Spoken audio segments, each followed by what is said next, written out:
On July 27, 2025, the world stopped in disbelief. Ibrahim Traoré, Africa's youngest leader at just 36, had been nominated for the Nobel Peace Prize. A soldier who seized power through a coup is now being hailed as a symbol of peace. How does a man who rose through rifles and revolution end up on the path to Oslo's highest honor? Let's find that out.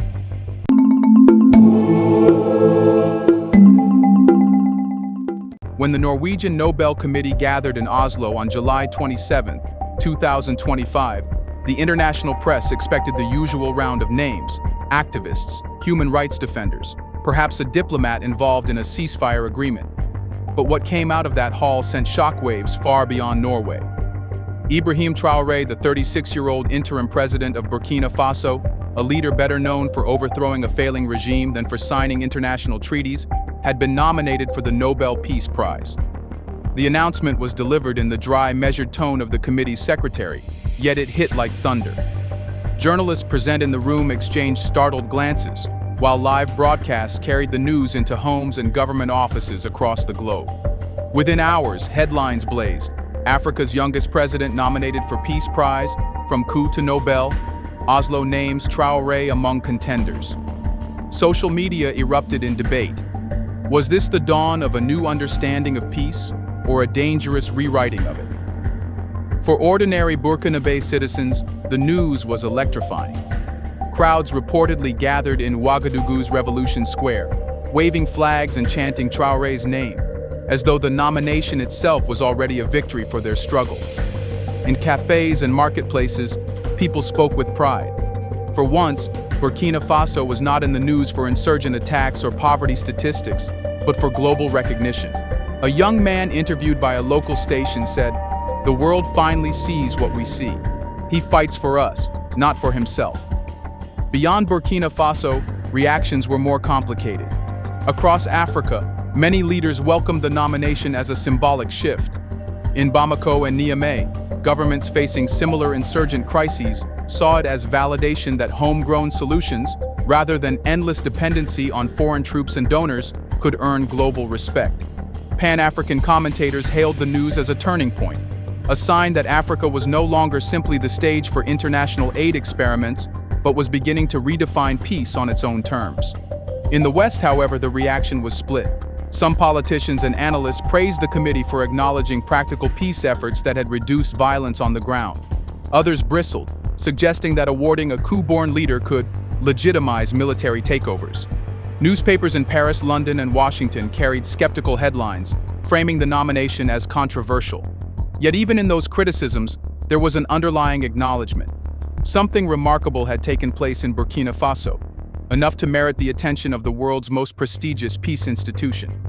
The Vatican added another layer to the debate. Pope Leo XIV issued a statement commending Traoré for turning swords into plowshares, a reference to his policies aimed at transforming ex-combatants into farmers. It was an unusual intervention, but one that gave moral weight to his candidacy and forced many critics to reconsider their stance. What makes this nomination so explosive is not just who Traoré is, but what it represents.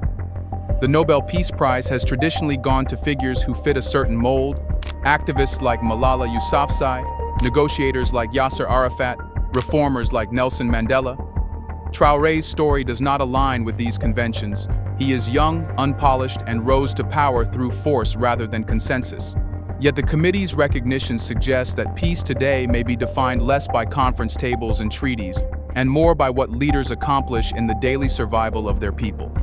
For Burkina Faso, the announcement was already history. For the Nobel Committee, it was a gamble. And for the rest of the world, it was a puzzle, one that cannot be solved without looking deeper into who Ibrahim Traoré is, how he came to power, and what distinguishes his leadership from so many others before him. Which raises the pressing question: how did a man once dismissed as just another coup leader transform into a candidate for the highest honor in peace? To understand how Ibrahim Traoré could rise from military boots to Nobel buzz, one must revisit the turbulent months of 2022 when Burkina Faso stood on the edge of collapse. The state was crumbling under insurgencies that had seized large swathes of the countryside. Villages were being abandoned, and citizens had lost faith in a government paralyzed by corruption, and dependency on foreign powers. The nation was suffocating in silence, waiting for something, or someone, to break the deadlock. That moment came in September 2022, when Traoré, then a relatively unknown army captain, marched into Ouagadougou and toppled a failing regime. At first, outsiders saw it as yet another line in the growing catalog of Sahel coups. Headlines described it as instability in West Africa and predicted Burkina Faso would slide deeper into chaos. Yet inside the country, the story looked very different. To citizens weary of decades of leaders who bent to foreign dictates while offering no security or prosperity at home, Traoré's bold move was not merely a power grab. It was a declaration that the old order had run its course. What set Traoré apart was not just his youth, though at 34, he was the youngest leader in the world when he took office. It was the way he presented himself after the takeover. Instead of surrounding himself with the trappings of a ruler, he insisted he was merely a caretaker of the people's trust, tasked with defending the nation and restoring dignity.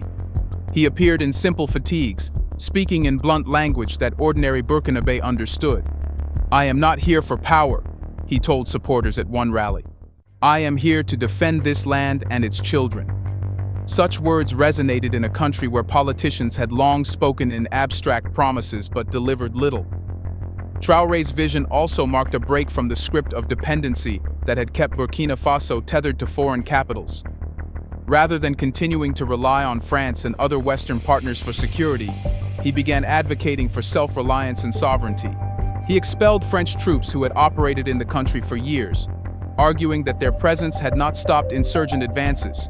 He began forging ties with neighbors in Mali and Niger, calling for regional unity under the newly formed alliance of Sahel states. For many in Burkina Faso, this was not just a strategy, it was pride. It was proof that their young leader was willing to defy old masters in pursuit of national independence. But sovereignty alone does not secure a leader's legitimacy. What gave Traoré's leadership durability was the way he connected his military background to the everyday struggles of his people. Unlike many who rise through coups and quickly isolate themselves in presidential palaces, Traoré made a habit of traveling to rural provinces, meeting displaced villagers, and addressing their needs directly. His speeches were not couched in diplomatic jargon, but in the language of survival. He framed governance not as administration from above, but as a war for existence, where education, agriculture, and defense were all fronts of the same battle. This approach began to change how he was perceived. To international observers, he may still have been a coup maker. But to his citizens, he was becoming something different. A nation builder, a leader who sought to plant the seeds of a new order in soil scarred by conflict. By the end of 2023, even skeptics within the country acknowledged that Traoré was more than a transitional officer. He was redefining leadership for an era when survival itself was at stake. Still, legitimacy earned through bold rhetoric and defiance could only go so far. The world did not begin to take serious notice until Traoré unveiled a policy that transformed philosophy into measurable results. The moment came in 2025, with a daring experiment that would shock analysts and eventually propel his name all the way to Oslo. Which begs the question, what initiative did Traoré launch that convinced the world he could turn conflict into peace? Let's pause for a second to say big thank you to the Black Culture Diary community, where Black voices, stories, and legacies are preserved and amplified. By becoming a member, you're not just supporting the channel, you're becoming part of a powerful cultural movement. Let's continue. The world began to look at Ibrahim Traoré differently in May 2025, when he unveiled a program that seemed almost impossible in a region scarred by endless cycles of insurgency. The initiative was called Farmers of Peace.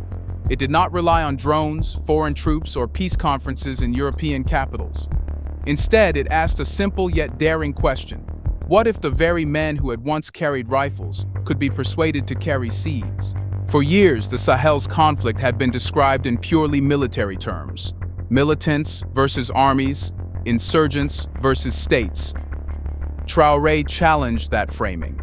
He argued that the battlefield was not just the desert, but the farm, the school, and the village. His government invited over 1,100 former militants, many of them young men who had joined armed groups out of desperation rather than ideology, to lay down their weapons in exchange for tools, training, and land. Rather than punishing them with prison sentences, the state pardoned them, sending them back to the soil. The gamble was enormous. Critics warned it would backfire, that the militants would take advantage of the program only to return to violence. Yet the results were startling. Within months, reports from Burkina Faso's intelligence services showed a 70% decline in attacks in areas where the program was active. Villages that had been emptied by violence saw families returning. Children who had not seen the inside of a classroom for years were back at their desks. Markets reopened. The transformation was visible in daily life, not just in official statistics. The brilliance of Farmers of Peace was not only in the act of disarmament, but in the psychological shift it triggered. It reframed former enemies as contributors to society, giving them a sense of belonging that no prison cell could offer. Farmers who once feared militants raiding their crops now worked side by side with them in cooperatives. This coexistence, fragile yet real, became a living symbol of reconciliation. For Burkina Faso, the initiative was also an economic strategy. Agriculture is the backbone of the country's survival, and Traoré understood that security and food production were intertwined. Every hectare cultivated by reformed fighters meant more food on tables, less reliance on imports, and more stability in rural communities. By linking peace with productivity, he tied the country's future to the land in a way that was both symbolic and practical.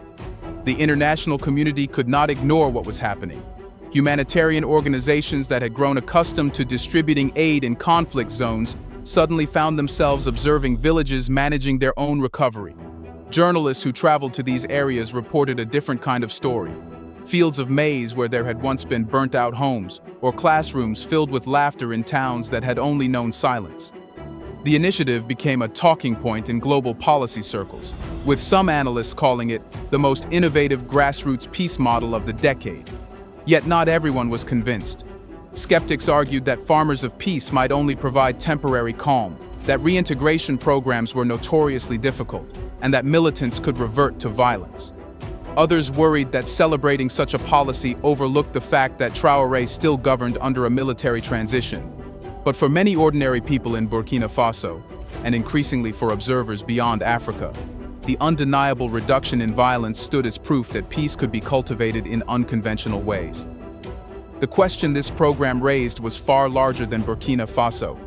If such a grassroots experiment could succeed in one of the world's most volatile regions, could it also redefine how the global community measures peace? Could peace be recognized not just in signed agreements but in fields tilled by hands that once held guns? That very question pushed Traoré's story from a national experiment to a continental conversation, one that would soon place him at the center of Africa's quest to redefine its own destiny.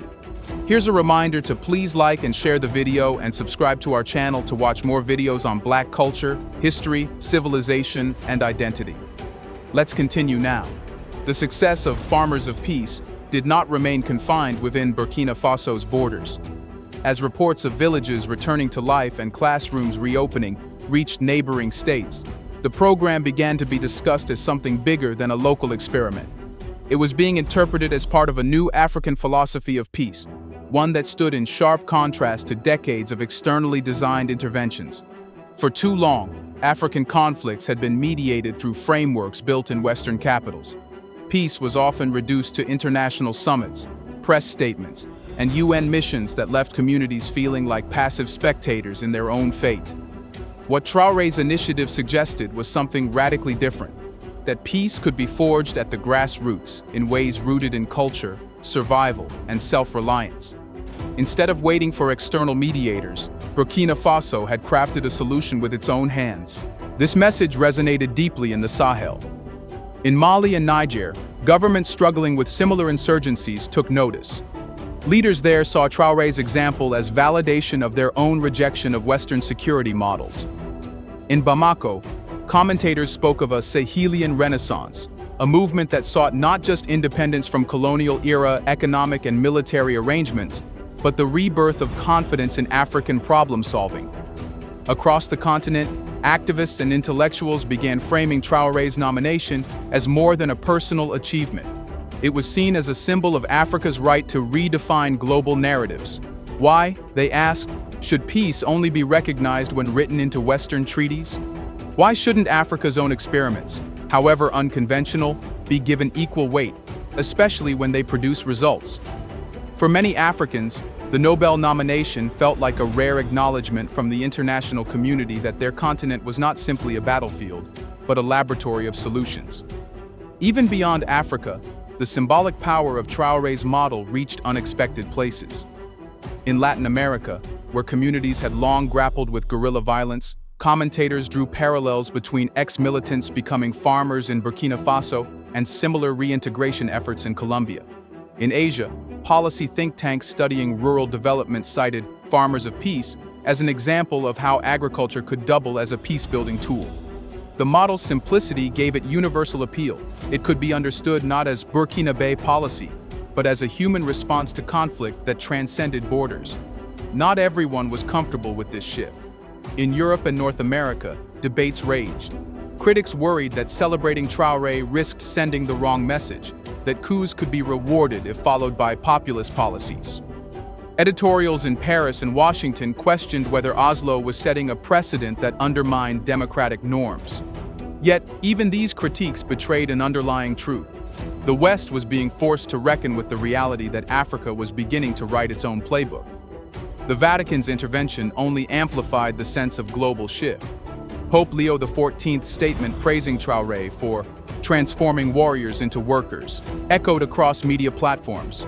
Coming from an institution with moral authority worldwide, it legitimized the idea that peace was not limited to armistices, but could also be lived through reconciliation and shared labor. The Pope's blessing added a spiritual dimension to what had started as a pragmatic experiment. By the end of July 2025, it was clear that Traoré's nomination was no longer just about Burkina Faso. It had become a continental moment, and perhaps even a global one. The Nobel Committee had not yet announced its decision, but the very fact of his candidacy had ignited a conversation about what peace really means in an era of shifting power. The question now was not only whether Traoré would win, but whether the Nobel Committee itself was ready to redefine the legacy of the prize. Could Oslo recognize peace grown in African fields with the same seriousness as peace signed in European halls? And that brings us to the final stage of this story, the road to Oslo, and what is truly at stake for the world when the prize is awarded in December 2025. As December 10, 2025 approaches, the date the Nobel Committee will announce this year's Peace Prize laureate, the air is thick with anticipation. Ibrahim Traoré's nomination has already forced the world to confront uncomfortable truths about the way peace is understood, awarded, and remembered. The real question now is whether the committee is willing to break from precedent and embrace a definition of peace that does not begin in conference halls but in the dust of Africa's farmlands. For Oslo, the decision is more than symbolic. Awarding the prize to Traoré would mean acknowledging that peace can emerge from unconventional pathways, even those born out of a military transition. It would signal that results on the ground matter more than the purity of political processes. Critics argue this risks endorsing coups, but supporters counter that Burkina Faso's story is proof that context matters. When conventional institutions collapse, alternative paths to stability cannot simply be dismissed. For Africa, the stakes are even higher. A Nobel for Traoré would mark the first time in history that a sitting African head of state has received the honor. Beyond the personal recognition, it would stand as validation of a continent long overlooked in global decision-making. It would be a statement that Africa is not merely a recipient of peace-building strategies designed elsewhere, but a producer of its own. In Ouagadougou, where murals of Traoré already decorate city walls, the prize would be celebrated as a continental victory, proof that African models of governance and reconciliation are finally being taken seriously on the world stage. But the implications stretch beyond Africa. In a time when traditional powers are losing influence and the global South is asserting itself, Traoré's nomination is part of a broader geopolitical shift. His candidacy forces a reconsideration of whose voices define peace. For decades, the Nobel Prize has largely reflected Western ideals, human rights advocacy, international treaties, or charismatic reformers who spoke in the language of global diplomacy. Recognizing Traoré would broaden that canon, introducing a new chapter where peace means survival, dignity, and sovereignty. Of course, the committee faces risks. A decision in Traoré's favor would be applauded across Africa and parts of the global south, but could provoke criticism in Western capitals. Some governments may see it as legitimizing a leader who broke with democratic norms.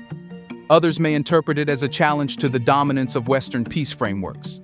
Yet perhaps that is precisely what makes the decision so significant. By honoring Traoré, the Nobel Committee would be acknowledging that the global order itself is changing, and with it the very meaning of peace. In Burkina Faso, the mood is one of watchful hope. Citizens who once lived under constant fear of insurgent attacks now speak of the future with cautious optimism. Whether or not the Nobel is awarded, Traoré has already altered their daily reality. Farmers who once fled from violence are now cultivating crops, children are returning to classrooms, and communities are slowly piecing themselves back together. In that sense, the nomination has already achieved something remarkable. It has drawn global attention to a story of resilience that might otherwise have been ignored. Yet one cannot escape the gravity of what lies ahead. December 10th is not simply a date on the calendar. It is a test of whether the world is ready to expand its imagination of peace. If Traoré wins, it will be a defining moment, one that enshrines his vision in the annals of history and proves that peace can be grown where no one expected it. If he does not, the nomination itself remains a milestone, a signal that the conversation about peace has shifted forever. So the world waits for Oslo's verdict. But perhaps the deeper verdict has already been delivered, not by the committee, nor by Western capitals, but by the people of Burkina Faso, who now live in a fragile yet real calm. Their lives suggest an answer to the question that began this journey. Yes, a soldier who once rose through rifles can indeed plant the seeds of peace. Can Africa's own model of peace finally be recognized on the world stage? Will Oslo dare to reward results over tradition? Let us know in the comment section. Is Ibrahim Traoré about to make history for an entire continent? Do you want to watch more videos like this one? If so, subscribe to our channel and press the bell icon next to it. We have decided to bring videos on something nobody talks about: the Black culture, civilization, history, and evidence about how glorious Blacks have been. Thanks for watching, and until the next video, stay tuned.